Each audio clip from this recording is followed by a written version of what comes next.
In a small, unremarkable village, there was a dense, ancient forest known as the Whispering Woods. Legend spoke of its uncanny silence and the eerie whispers that echoed between the trees after dusk. People avoided it, especially at night. But one brave, or perhaps foolish, girl named Emily decided to explore these woods. Emily was a curious soul, always seeking adventures and mysteries. One evening, as the sun dipped below the horizon, she ventured into the Whispering Woods, armed only with a flashlight and her fearless spirit. As she delved deeper into the woods, the trees seemed to close in around her. The path, barely visible under the moonlight, twisted and turned like a serpent. Suddenly, the forest fell eerily silent. No crickets, no rustling leaves, just silence. Then, as if on cue, a soft whispering began. It was impossible to tell where it was coming from or what it was saying. Feeling a mix of fear and excitement, Emily pressed on. She came across an old, abandoned cabin, its windows shattered and the door hanging off its hinges. The whispers grew louder, urging her to enter. Inside, she found strange symbols scrawled on the walls and an old book lying on a dust-covered table. As she opened the book, the whispers crescendoed into a cacophony of indistinct voices. Suddenly, the door slammed shut, plunging Emily into darkness. The flashlight flickered and died.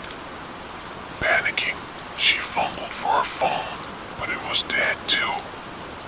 The whispers turned into mocking laughter surrounding her, coming from nowhere and everywhere at once. In the pitch-black cabin, Emily felt something brush against her. She screamed and ran, not caring in which direction. She dashed through the woods, branches scratching in her face and arms. She could feel something chasing her, hear its ragged breath just behind her, feel its presence looming over her. After what felt like hours, Emily emerged from the woods, her clothes torn and her body bruised. She collapsed on the ground, sobbing. When she looked back, the forest was silent again, as if nothing had happened. But Emily knew better. She never spoke of what happened that night, and she never set foot in the Whispering Woods again. But sometimes, late at night, she would hear faint whispers outside her window, a chilling reminder of that terrifying night. Now the second story.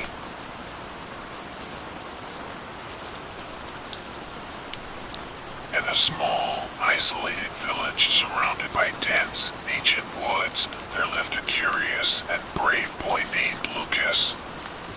The village elders often told stories of the dark woods, warning of the sinister forces that lurked within. These tales spoke of lost souls, strange creatures, and an eternal darkness that consumed the unwary.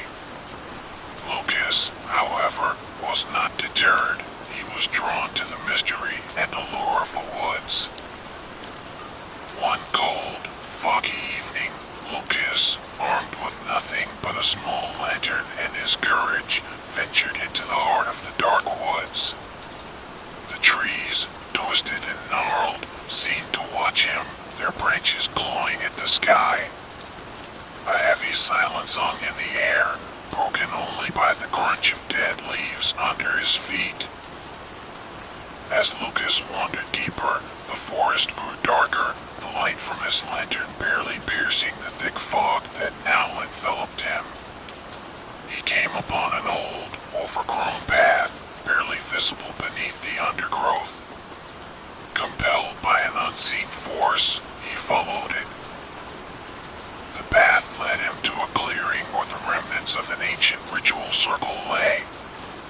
In the center stood an altar, its stone stained with age and darker substances. The air around it was colder, and Lucas felt a chill run down his spine. Unseen eyes seemed to watch him from the shadows. Suddenly, the lantern flickered and went out, plunging Lucas into darkness. He heard whispers all around him, voices speaking in a language he couldn't understand. The voices grew louder, turning into a cacophony of sinister laughter and wails of despair. Panicking, Lucas tried to flee, but the forest had changed. The trees seemed to close in on him, their branches entangling, creating a labyrinthine prison. The path had vanished, and with it, any hope of escape. As he stumbled through the woods, desperate to find a way out, he saw figures moving in the shadows. They were neither human nor animal, but twisted, malevolent entities that seemed to materialize from the very darkness of the forest. Their eyes glowed with a malevolent light, and they whispered promises of eternity and power, urging him to join them. Lucas realized these were the lost souls the elders had spoken of, trapped forever in the dark woods, condemned to relive their torment. He tried to ignore them, but their voices filled his mind, drowning out all reason. After what seemed like an eternity, Lucas collapsed, exhausted and helpless.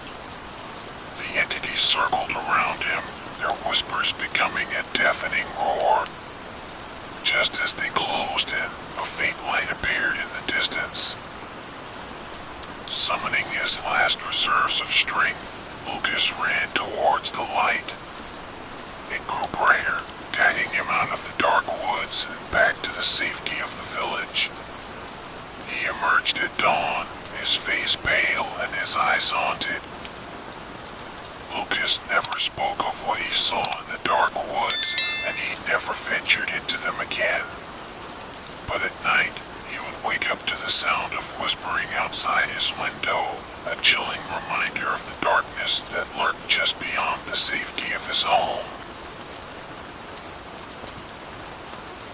Now the third story.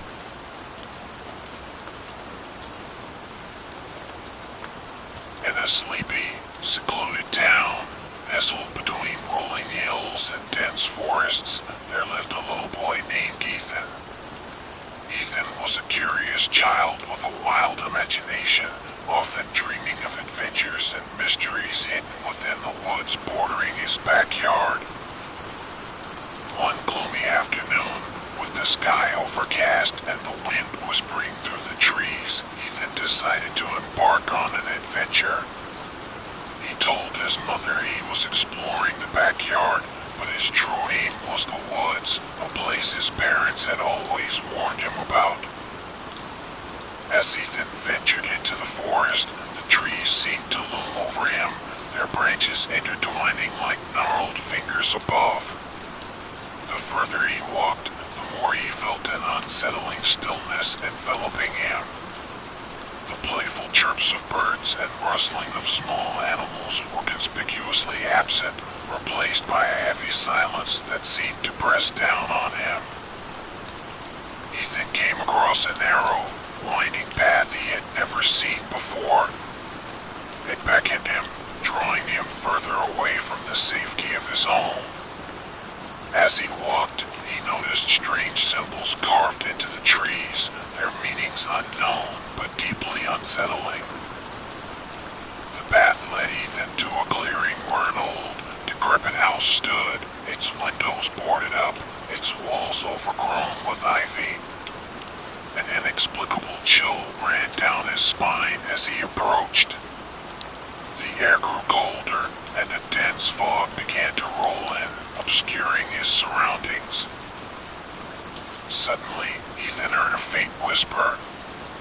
It seemed to come from the house, calling his name. The whisper turned into a chorus of hushed voices, urging him to come closer.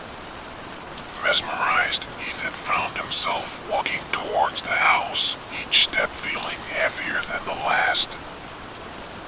As he reached the doorstep, the door creaked open on its own, revealing a dark, musty interior. The whispers grew louder, now echoing all around him. The house seemed to breathe, its walls pulsating slightly, as if alive. Ethan wanted to run, but his feet wouldn't move. He was drawn into the house, each room more dilapidated than the last. Old portraits hung on the walls, their subjects' eyes seeming to follow him. Toys, long forgotten and covered in dust, lay scattered on the floor as if left by a child from another era. In the deepest room of the house, Ethan found a mirror, but his reflection was not his own. Instead, he saw a ghostly figure, a boy much like himself, but with hollow eyes and a sorrowful expression. The figure reached out, its hand pressing against the glass, and Ethan felt an icy grip on his heart. Terrified, Ethan ran from the house, the whispers turning into screams behind him. The forest seemed to close in, the trees bending unnaturally towards him, as if trying to trap him. In a panic, he lost the path and found himself hopelessly disoriented. Just as despair began to set in, Ethan saw a light. His parents, frantic with worry, had come searching for him. They found him trembling at the edge of the woods, eyes wide with fear. Ethan never spoke of what he saw in the house, but he never ventured into the woods again. Yet, sometimes, late at night, he would hear whispers outside his window, and in the corner of his room, he would see the faint outline of a boy watching him from the shadows. Now the fourth story.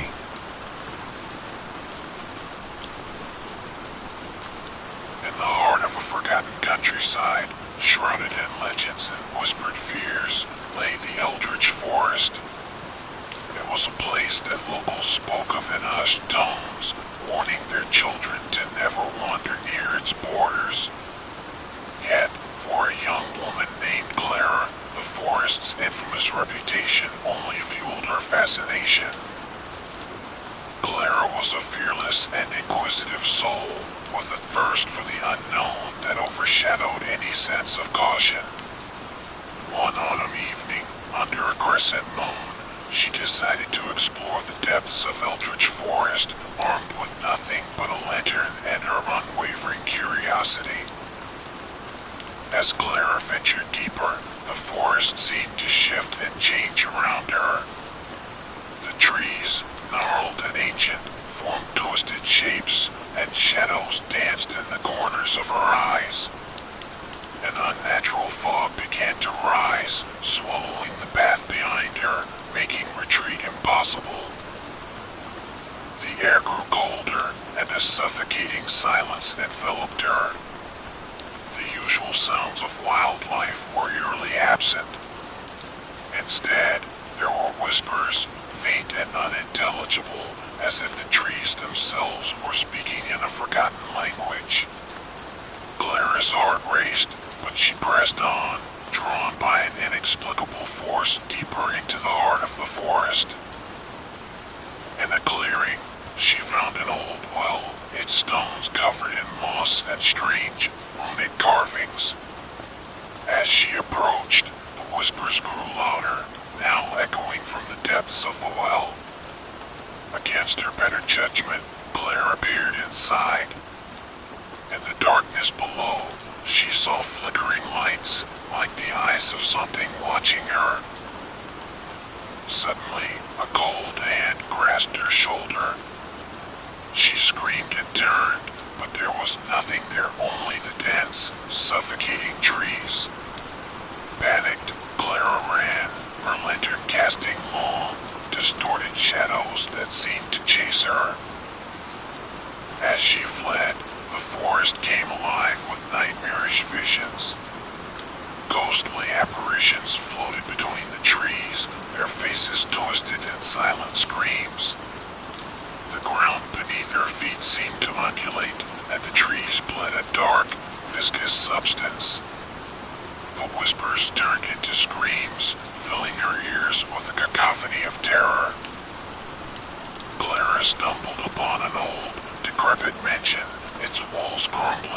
overtaken by the forest. Desperate for shelter, she entered, only to find the interior warped and changing, like a living, breathing entity. The corridors twisted endlessly, and the rooms were filled with antique mirrors that reflected distorted, horrifying versions of herself. In one room, she found a diary, its pages filled with the ramblings of a madman, speaking of a curse and a creature that dwelt in the heart of the forest. As she read, the walls began to close in on her, and the mirrors shattered, their shards levitating and pointing at her like accusing fingers. Clara ran from the mansion, her mind teetering on the edge of madness.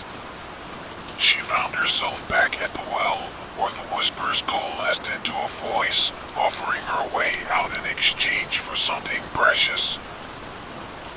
With no other option, Clara agreed. The forest guided her back to the edge, where she emerged under the light of dawn. But as she left, she realized the price of her escape. Her shadows remained in the forest, and with them, a part of her soul. Clara returned to her village, a shell of her former self.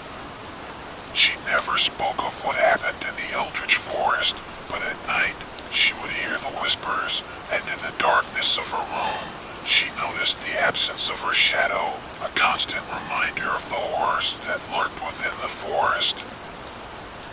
And so, the eldritch forest remains a place of nightmares.